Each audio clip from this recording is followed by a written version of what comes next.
Miris, 3 kepala daerah alumni Monas Limin 212 dan 411 tersandung kasus korupsi. Dalam sebuah artikel di Seaworld, penulis pernah mengatakan yang ikut aksi 212 dan 411 kala itu ada 3 kelompok.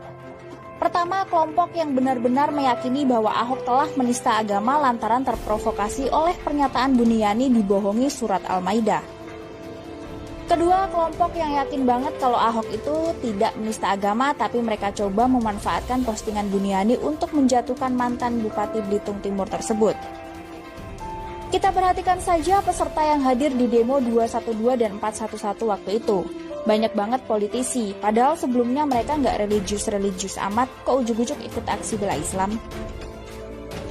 Dan setelah ditelusuri, ternyata mereka adalah kader partai yang mengusung lawan Ahok di Pilgub DKI 2017, yakni AHY serta Anies. Dengan kata lain, mereka-mereka ini menjual agama demi cagup yang didukungnya menang. Hal ini yang turut menguatkan pernyataan Buniyani pada 2014 silam bahwa jual agama itu paling gampang. Maklum, rakyat masih bego-bego, gampang ditipu. Ketiga, kelompok yang punya visi lebih besar lagi, yakni mereka yang berusaha menjatuhkan Presiden Jokowi lewat kasus Ahok. Kita perhatikan saja pernyataan-pernyataan peserta aksi, tidak jarang mereka menyeret nama Jokowi. Padahal orang nomor 1 di Indonesia itu nggak ada hubungannya sama sekali dengan kasus Ahok. Kelompok ketiga ini ada juga yang terlibat secara tidak langsung seperti menjadi donatur.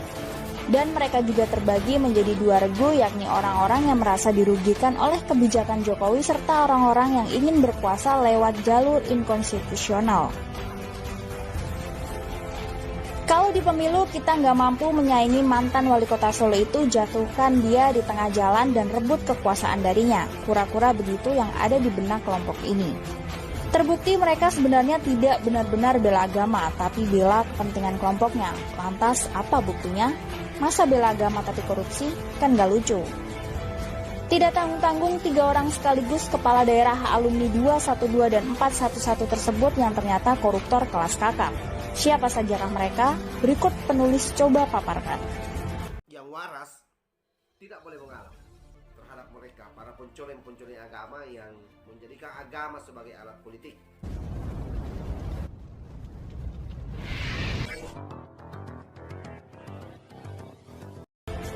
Satu, Zumi Zola.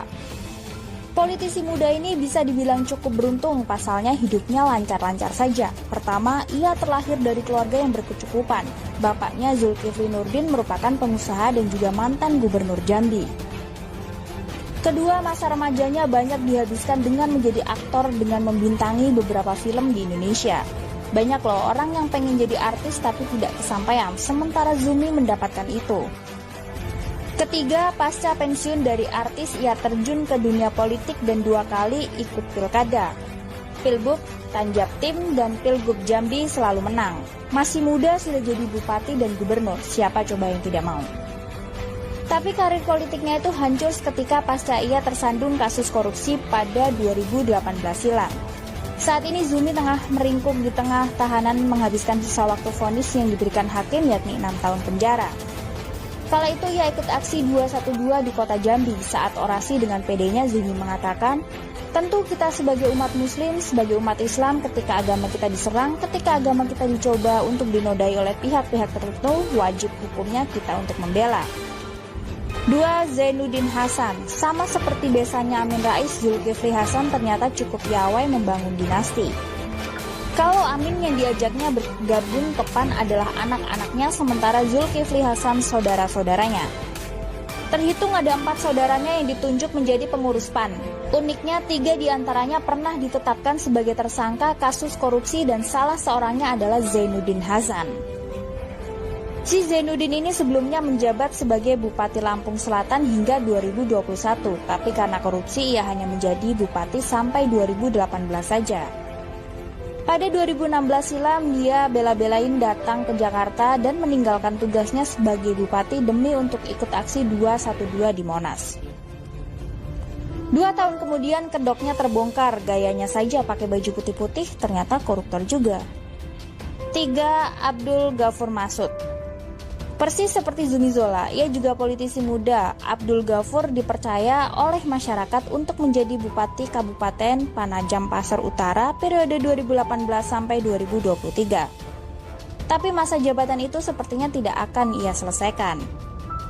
Karena saat ini ia tengah meringkuk di ruang tahanan KPK. Ghafur terlibat dalam praktek suap terkait kegiatan pekerjaan pengadaan barang dan jasa di Panajam Pasar Utara.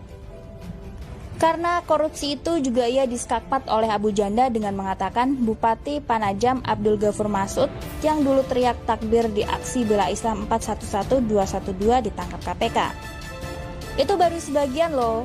Alumni Monaslimin yang tersandung kasus hukum masih banyak lagi yang lain. Ada yang tersandung kasus chat asusila. Lantas kader partai apakah si Abdul Ghafur tersebut? Kader partai apalagi kalau bukan yang katanya tidak pada hal korupsi.